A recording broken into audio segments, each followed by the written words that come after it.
There are opportunities to be outside every day of the year. We've got the snow, we've got the wonderful things in the wintertime. You could be outdoors every day doing something, hiking, biking, or come up in the mountains and you could ski and snowshoe and do things like that.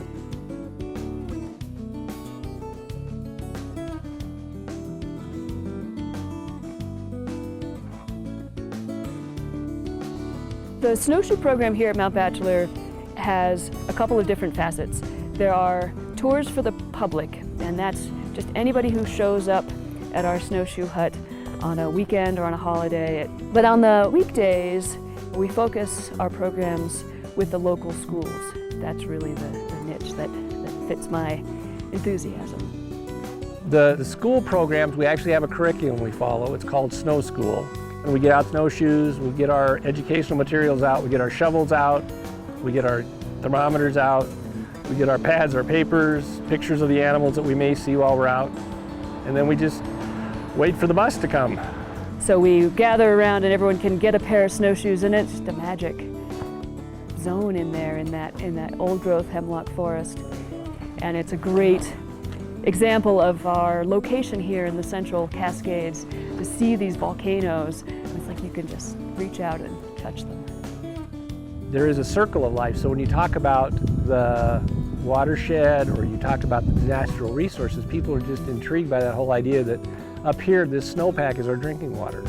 So I think it's opening people's eyes to how dependent we are on this for our lives.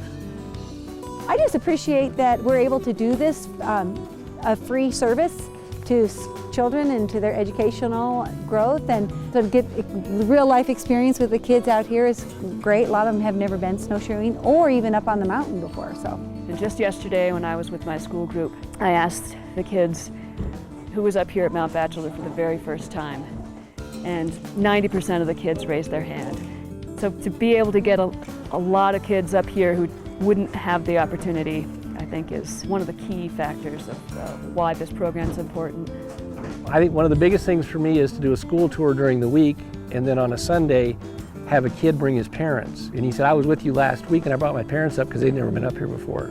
He taught us how to count how old trees were, and you count how many rings, and that's how many years old it is. Some of the wows were just noticing that there were volcanoes all around us, and then in fact we were standing on a volcano. The thing to watch them being empowered that they have the tools, and that this isn't, it's not closed beyond the parking lot. They can get out there pretty easily. I think they need to connect with nature as much as they can, and physically I think it's important that they can see what it takes to hike and to get outdoors, so definitely important. The only hope we have for protecting these areas is for them to get educated in what there is available and learn to love it and learn to think of it as theirs, and they want to take care of it. Anytime we can get at least one more person involved in this, I think it's a victory for us. And it's a victory for the forest, because the forest needs all the friends it can get.